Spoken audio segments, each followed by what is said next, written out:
Alright, this video is one that I've been debating on making for a while. If you follow my channel or know me, you know that I'm into live bears and conservation, cares fish, all that kind of stuff. And goodeids are one of my passions. And I love seeing people take care of endangered species of cares fish, rare fishes you don't see in the hobby, and getting interest in that type of thing. But I've discovered that what I once thought was elitist, people saying that,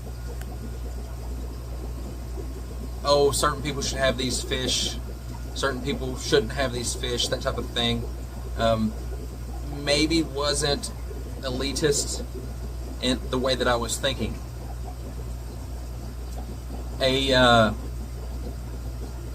Goodeids have become more popular in aquarists and the aquarium hobby, not to the point that they're in pet stores usually, but that you see them on social media, on Facebook, on YouTube, people talking about them. They're showing up more at fish clubs and that type of thing. And that's great for the most part. That's only part of the thing, though, is getting the fish. And I'm not saying that everybody shouldn't have goodeids and everybody shouldn't keep them and all that kind of stuff. Where the problem lies is people get them, don't learn about them, don't know what they have, and just think it's cool that they have goodeids, but don't know what a goodeid is. They're calling fish that aren't goodeids. And a lot of confusion is out there. And what I've noticed is the confusion has led to an issue. The confusion has led to an issue that has endangered the conservation efforts as they were going. I don't know if that's the right wording that I want to use, but that's what I will use, and I'll explain it. So, goodeids, there's arguably between 40 and 45 species of goodeids right now. And the reason I say arguably is, depending on who you talk to, they're reclassifying goodeids all the time. That this species was the same as this other species, and they find out that they're different. Or that these two that they have classified as two species, oh, now they've decided that they're the same. And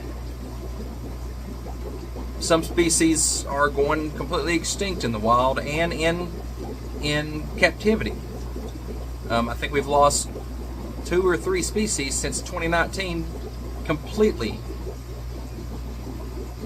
So where the problem lies is there is a specific goodeid that's become really popular on YouTube and in clubs and all that, and it breeds pretty good.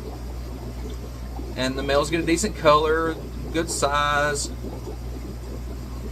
and it's getting passed around, and people aren't keeping up with what they have. They don't know what they have. They aren't putting the research into it to see, oh, this is what I need, this is what they're related to, and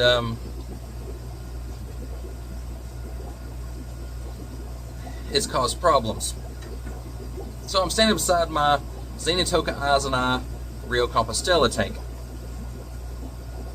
and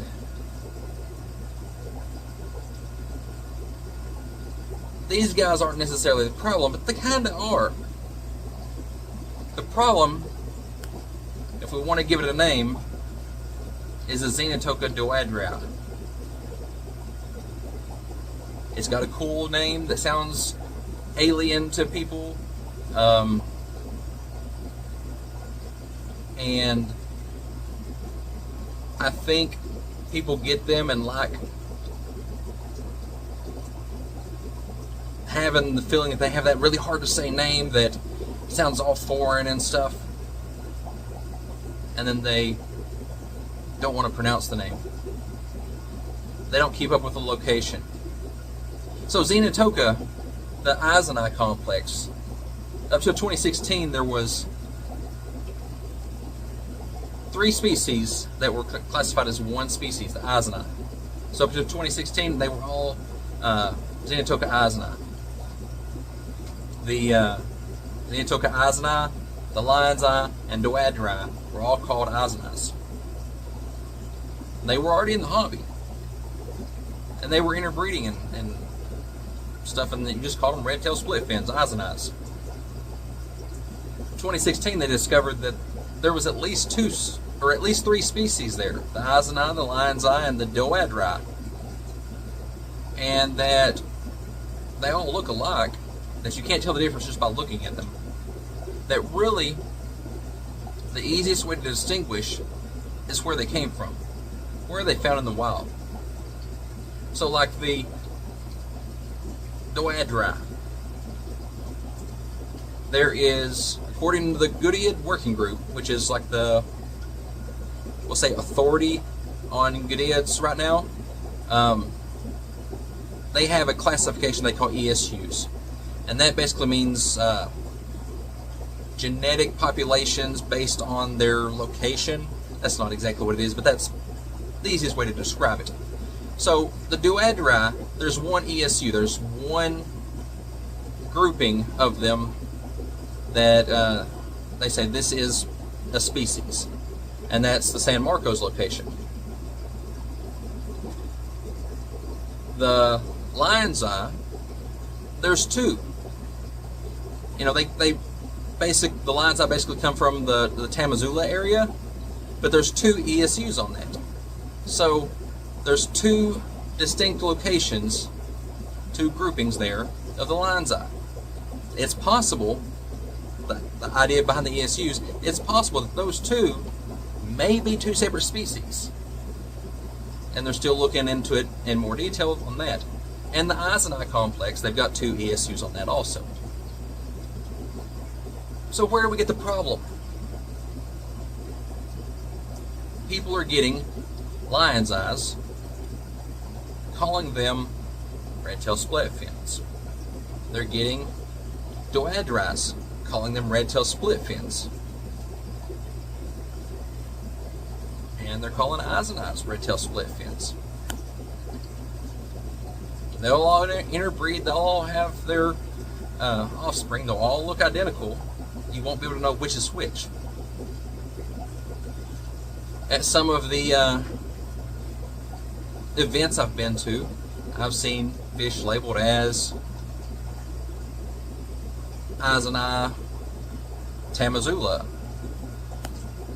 Izani San Marcos. Well, the Izani wouldn't be Izanis at that point, they would be the lion's eye or the doadri. I've heard people call them doadri Compostela. Well, they're not doadri if they're from Compostela. And then I've heard or seen people refer to them as my Xenotokas. Well, there, if I remember correctly, like 5 or 6 species of Xenotokas. The 3 of the Izani complex, and then there's a few more.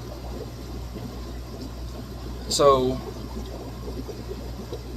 you're not really telling me what you have. But that's a little better than people saying, oh, my Goodyears. I don't know what they are. They're Goodyears.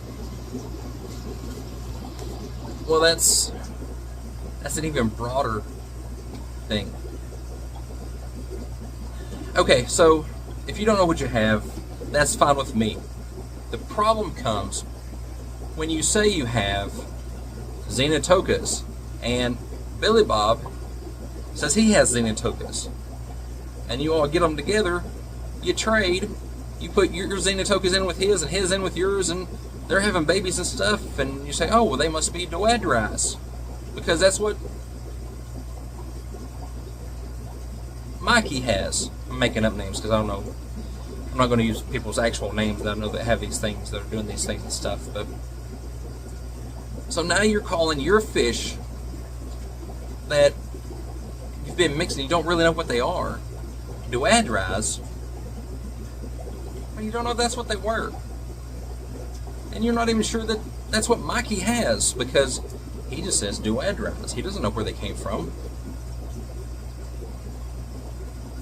He got them from Dave. Dave called them doadrice, so he called them doadrice. He doesn't know. They didn't have a location with them. So now we're probably, most likely, mixing bloodlines of different species and calling them a purebred, pure line species of a critically endangered fish that needs conservation.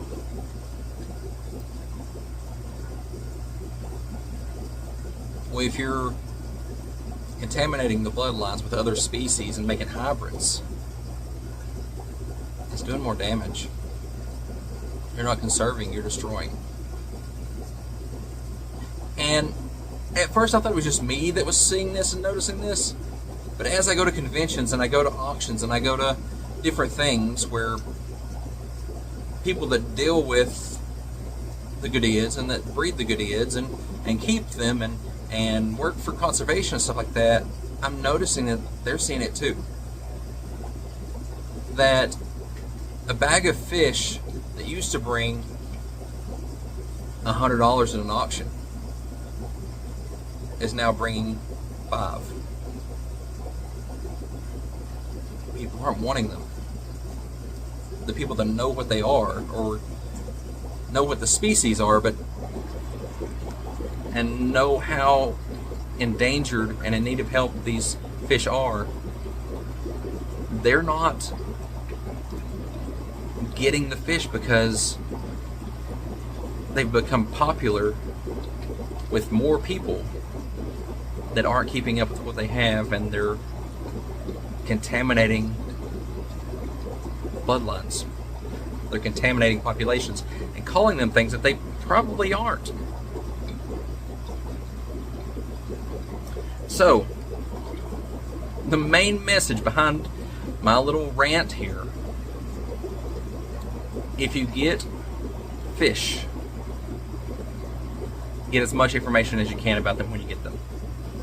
Especially if you're doing it for conservation, you're going to say it's a certain type of fish, you're going to pass it off as a Goodea that you're trying to help for cares or something like that. With Goodeids, location. With xenotokas, if you don't have a location, call them aquarium strain, call them mutts, call them mixed. Don't say it's a doadrice San Marcos if you don't know it's a doadrice San Marcos. Don't say it's a San Marcos fish.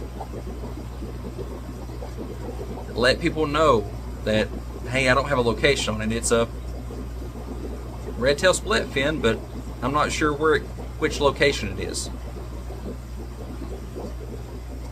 These species, the Xenotokas Izonite complex, they're critically endangered. That means they're fixing to go extinct.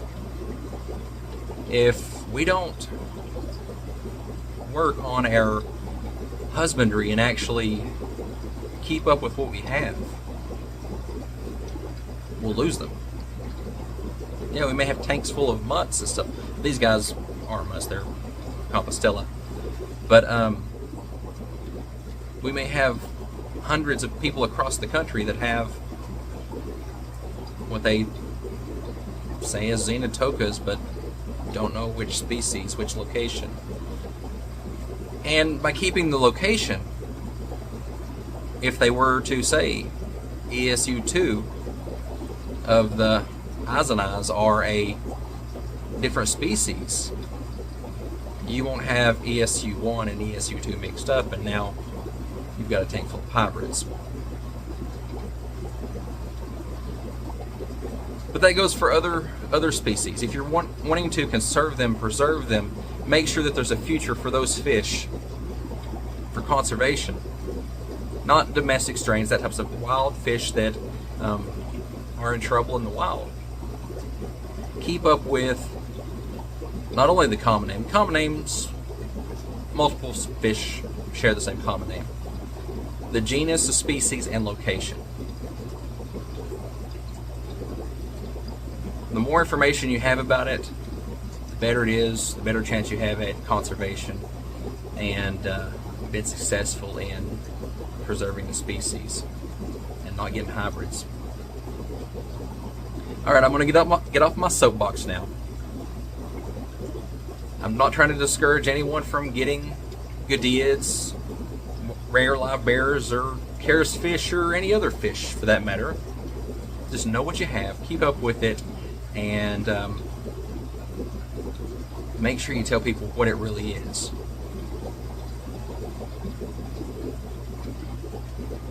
My Xenotoca eiseni compostella, and wish you a good one.